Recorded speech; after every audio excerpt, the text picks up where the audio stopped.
I won the lottery and kept it secret to test my family. What started as a private experiment to see who would help when asked turned into a revelation about greed, loyalty, and the painful truth of who stayed, who left.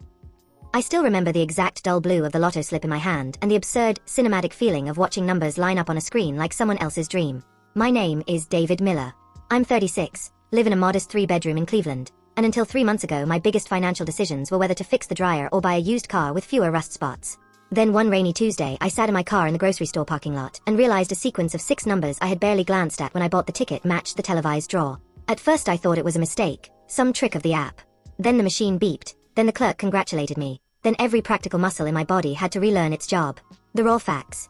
I won $7.2 million before taxes. It's not a trillion-dollar fantasy, but it's something that changes the architecture of your life. I know this because I spent the first week oscillating between euphoric planning and stunned denial.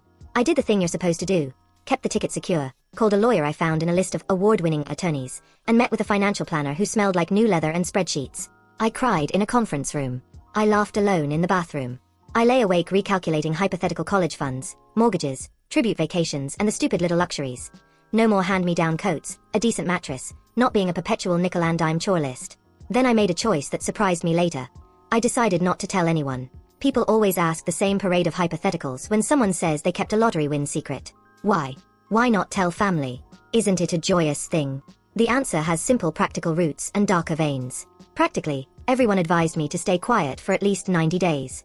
The planner said public knowledge invites legal headaches, strangers, old friends, loan sharks. Yes, they still exist. People with creative definitions of relationship.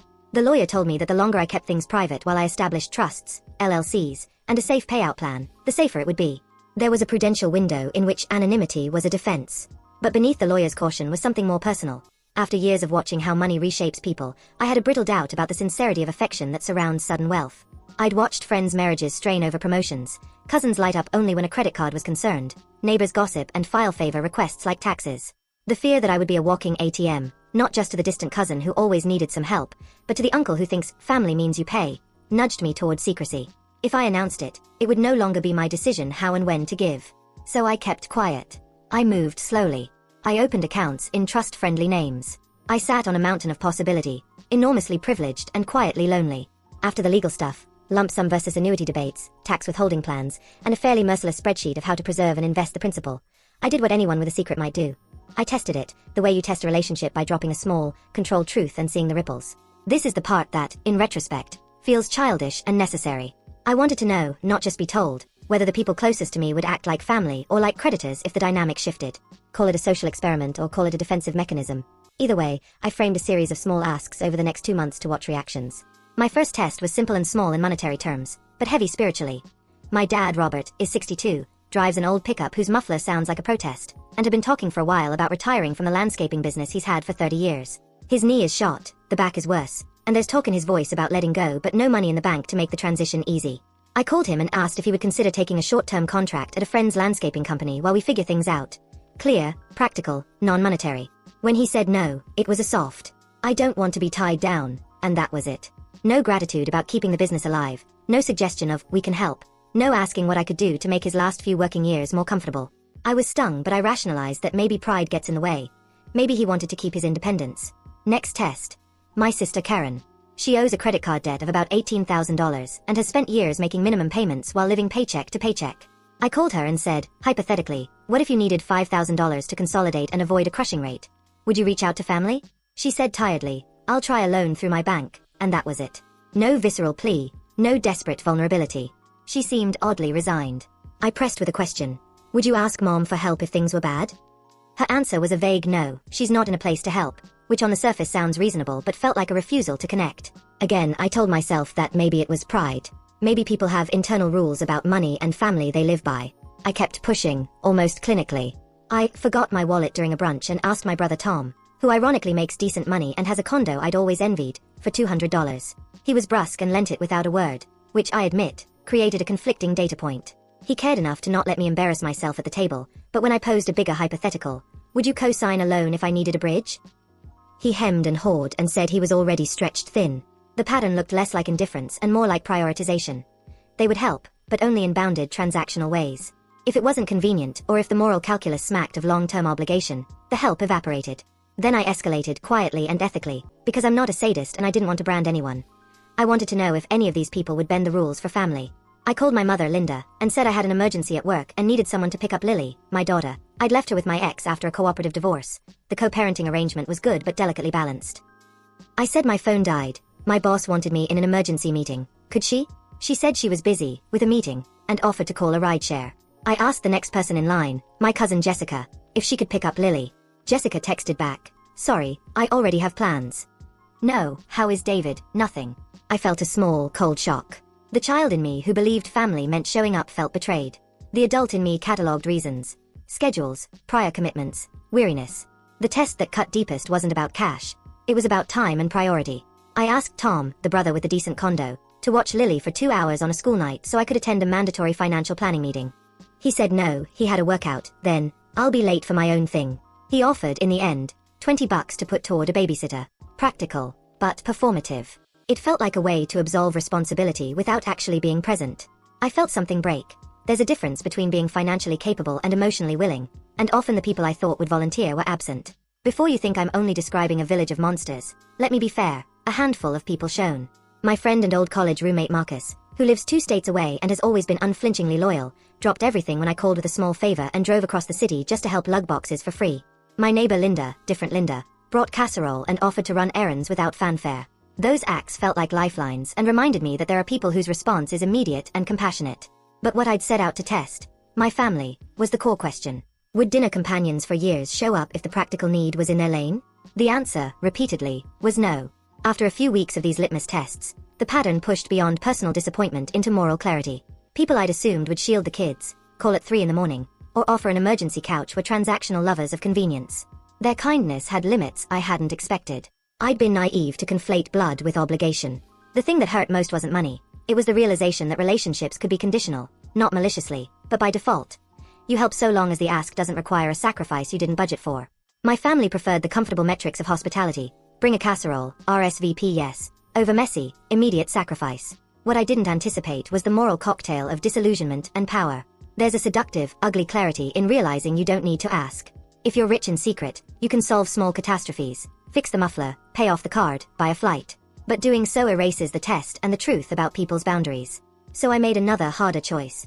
I decided not to help anyone by stealth. I could have quietly resolved debts, slipped secret checks into pockets, fixed houses, and eased burdens. I didn't.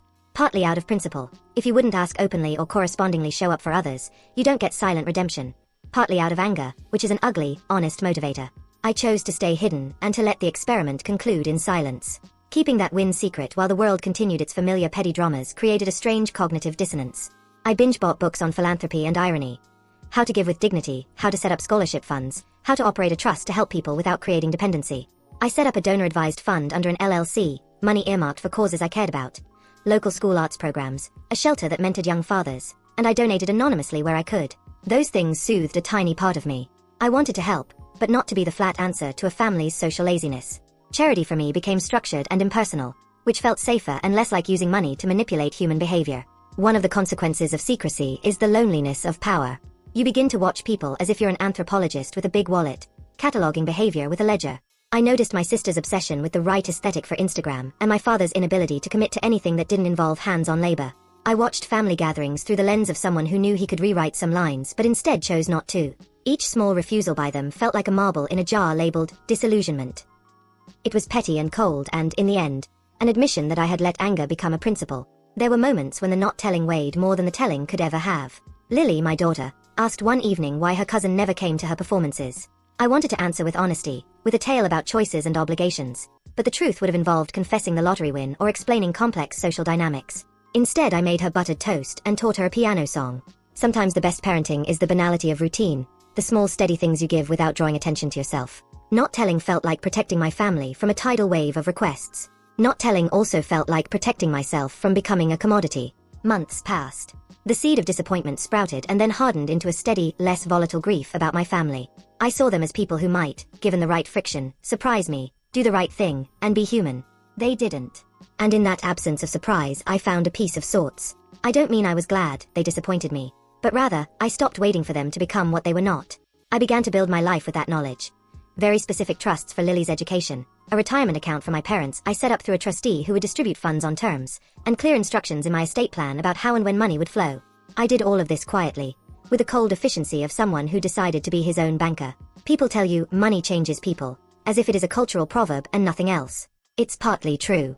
But what surprised me is that money doesn't so much change who people are as it reveals who they already were. The expositions, who shows up for pancakes at dawn, who sends a "how are you" in a crisis, who drops by with ramen when your electricity fails, were the people whose inner economies outperformed their public images.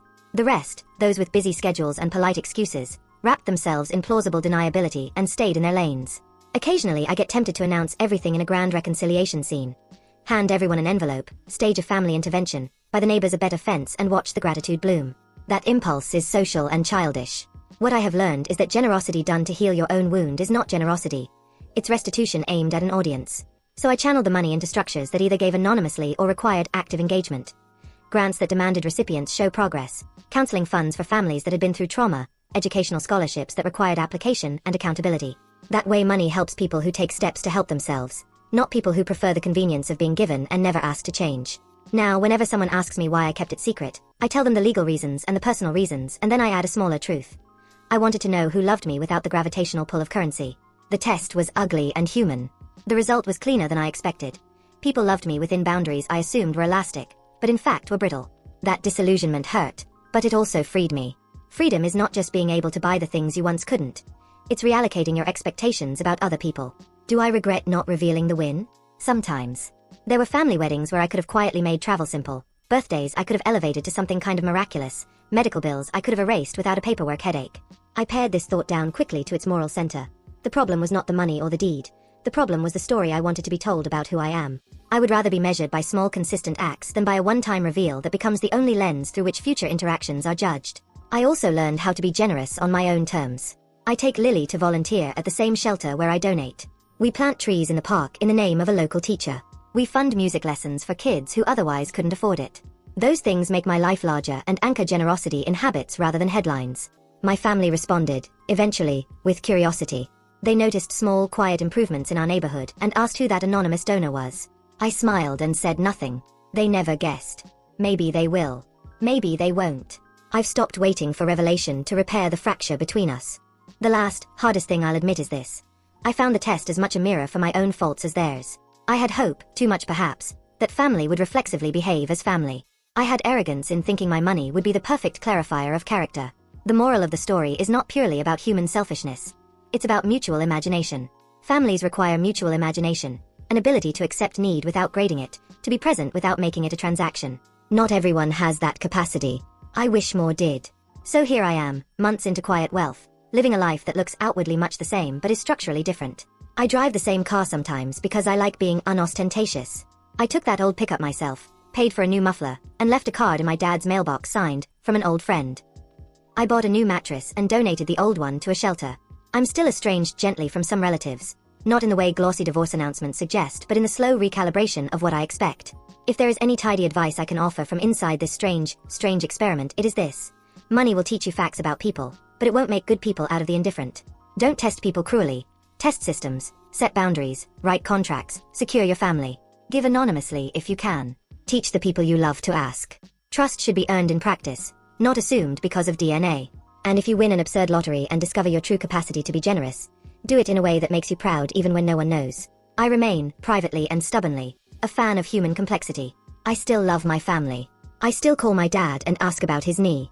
I still tell Karen when she has good art. But I'm not naive about who will move when the cost is real. The ticket in my safe is a reminder that wealth is an opportunity and a mirror. I chose to keep it secret not to punish anyone but to find out who I was in a world where I could buy anything, except the basic decency of being there for one another.